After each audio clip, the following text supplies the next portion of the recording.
Hey everyone, how's it going today? And welcome back to another update. So we have some actually really great news to share in today's update. I guess maybe to just start off as like the big umbrella is that the first really great news is that a lot of the talks when it comes to the world of just the fourth stimulus package programs are actually now officially back onto the table, and it has been announced that they are now back working on it. But the second thing, and probably even more relevant to us, is that a lot of stuff related to fourth stimulus checks, there are a lot of new programs that have now started to officially pop up in order to try to bring back negotiations, and not just to bring back talks and negotiations, but to actually genuinely really try to preach for more checks now, whether it's through some kind of new creative way or some traditional way of creating checks. I do want to maybe clarify one really interesting question, and as always, feel free to comment any other questions if you guys have, or any comments about opinions or really anything at all, which is that I know there was a very common question, which is about the fact why there's so many different videos, articles, news, resources out there that are suddenly talking about like a $1,000, then a $400, then a $500, then a $600, then a $4,000 check-in. Why there are so many different dollar amounts back and forth. And the real answer is that it's because there's a lot of different proposals, and every different proposal has a different dollar amount, and also different programs cater to a very specific different target audience, I guess you can put it that way. So the big idea is that in today's update, I really just want to talk about two things in today's update. The first is about fourth stimulus packages in general, and then the second is going to be all about the biggest thing that we all love, which is about fourth stimulus checks. So we're gonna jump right to it, but as always, real fast, just really quick 10 seconds before we begin. As always, consider smashing the like button, because at least we are finally making progress, so I think that's relatively great news. Consider subscribing and hitting the bell for similar videos as we hopefully get more information. And as always, feel free to comment any questions, personal thoughts about honestly just really anything, or maybe consider watching to the end, and then you guys can decide then. So with that being said, let's get this video started.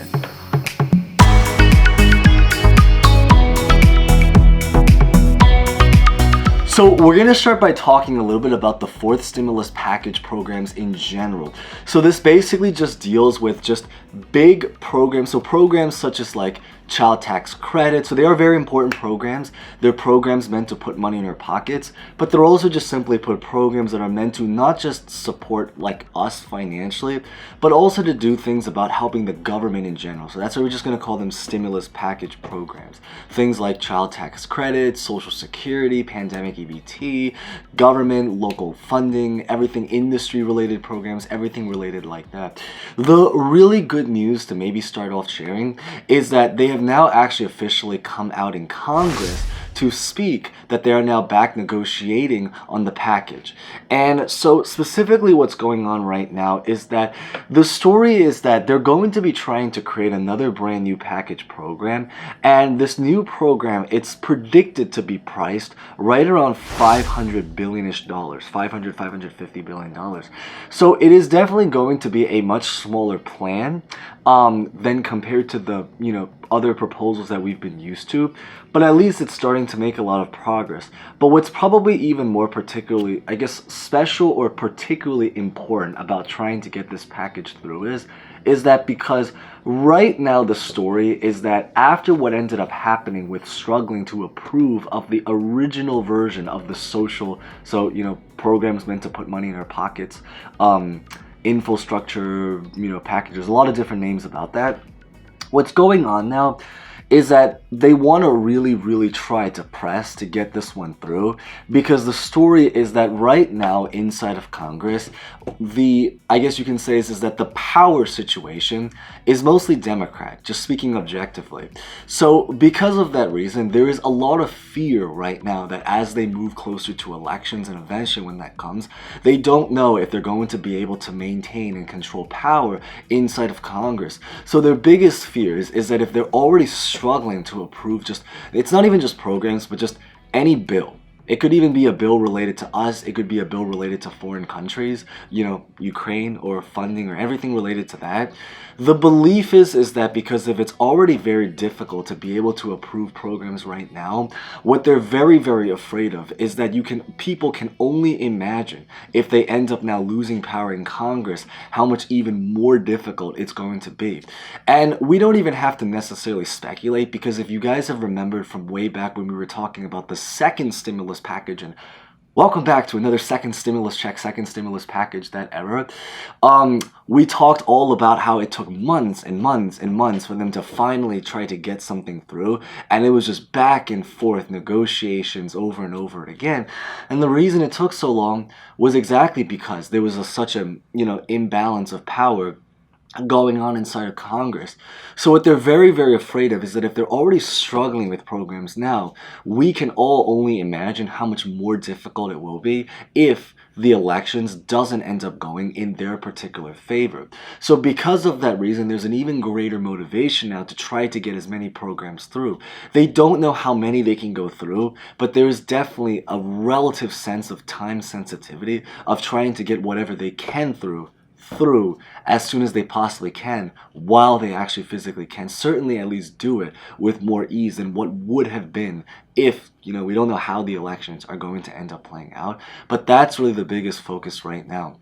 I do know is that Nancy Pelosi also did recently come out, interestingly in Brooklyn, which is actually also where I'm from, where she also officially announced is that she's now going to try to bring back, she mentioned the Build Back Better plan, but I think most people already know, certainly Biden and hopefully a lot of us, that it's probably going to be a new plan like the one we just mentioned, where it's going to be given a brand new name. But the idea is that Nancy Pelosi wants to essentially try to bring back talks about doing it once again. And she's also on board and trying to further press for it to really get it going. I sometimes think maybe I should have actually gone to that talk, because apparently it was in Brooklyn. If you guys know, I'm in Brooklyn right now, here in New York City. So technically she was literally making that talk a couple miles away from me. So, but maybe next time. We don't know the story, but it's kind of interesting how small world of it.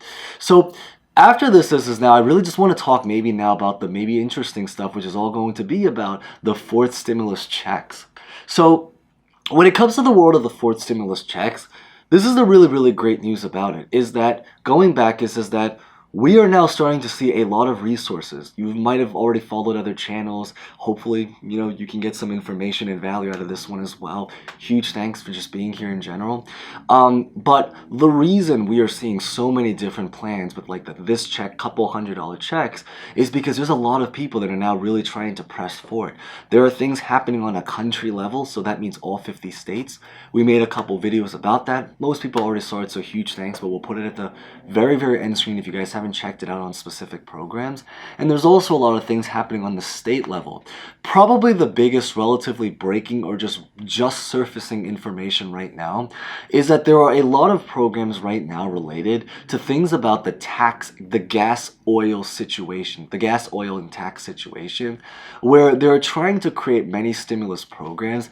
And it might have even been a little bit confusing over the last couple of days, so hopefully this kind of clarifies now, is that it's not actually just one program. There's actually many, many programs that are happening right now. Half of the programs are things related to just checks, in general. And the other half of the programs, and this is the just surfaced information, is about things related to checks, but specifically tied in with everything related to gas and oil. The big idea really is that we already talked about in a previous video, so I'll put it at the very, very end screen. But the great news is that there are many, many states and many, many programs that are trying to pop up in order to do brand new fourth stimulus checks given out to things related to gas and taxes that range typically from about $200 to $500. I know that in California there was recently one that was priced at right around $400. There are other states that are doing it right also around $400. So we're going to use maybe 400 as probably the average dollar amount for a lot of these programs. But really the big idea is that what's really nice about this program, and I guess this is something to maybe clarify, is that even though this is called a gas oil stimulus check, you don't necessarily have to have a car or be a driver. I'm personally a biker, so I bike. I don't have a car. I do have a driver's license, but I just don't drive because not a lot of people where I'm from drive, and you also save a lot of money, and driving is very expensive. But the big idea really is that a lot of these programs, what they're really trying to do is that the biggest goal is to really control the inflation situation. They want to try to reduce the cost of things like gas and oil right now because that's one of the biggest living expense that is really skyrocketed. So the idea is that there's also a really great incentive even beyond stimulus checks, because what they want to do is that by increasing the tax situation there, they're going to potentially be able to lower the cost of gas and oil, meaning that for people that actually do physically drive, things will be cheaper. It also means that things will also hopefully be cheaper just for people that want to buy things, because it also means that businesses can also save a little bit of money because they don't have to pay as much to transport their physical goods in the supply chain, which also means that they can hopefully sell things for less money and also make more money. So it's a win-win on every party. They save money, businesses save a lot of money. They can now, charge less. We are also happier because we can hopefully pay less. And then the even further goal, and I guess this is the surface side of it, is that through the money that they're able to collect through the taxes, not only are they going to be able to save the money, but they're going to take that money and now help to provide stimulus checks. And I think that's the reason why it's something that you don't even necessarily need to own a car. They do, on paper, the printed intention is that they want people to take that money to spend it on gas and oil, because that is, or to help them pay for gas and oil. But if, say, for example, you don't have a car, many of these programs, the really great news is that they would just go out to individuals just for being an individual of that particular, although there's again different variations, versions of this program or these programs. But what they really want to do at the end of the day is that they just want to take that money to give it inside of people's pockets. They intend to have people spend it on gas, but they know there's going to be a lot of people that maybe do not have a car. But that's why it's also great news, is that because it's very inclusive. So it means that if you don't have a car, or maybe you don't regularly drive, kind of like me and hopefully a lot of other people that are watching this right now, feel free to comment if you do drive, though, what the gas price situation is like in your state. But it's to be a little bit more fair, so hopefully we can all have some level of money and be able to use it for our expense, whether this is gas or whether we save it for just other kinds of bills, or maybe just our own personal leisure or pleasure, or just whatever we feel is most necessary, because everyone enjoys spending their money very differently. But of course, hopefully the big idea is through necessities. But really, beyond this is that that's pretty much what I really just wanted to share in today's update. So hopefully, if you guys relatively found that interesting and haven't done so, maybe consider smashing the like button. If you guys haven't done so, consider subscribing and hitting the bell. Of course, you guys can always decide, but it is always greatly appreciated. And huge thanks if you guys made it all the way through. It is always greatly appreciated. So with that being said, thank you guys so much for watching. As always, stay safe, stay well. If you are watching this on release date, happy Friday, and have a great, amazing weekend, and hopefully enjoy warmer weather coming soon. So hope to see you guys next time. Thank you guys so much again.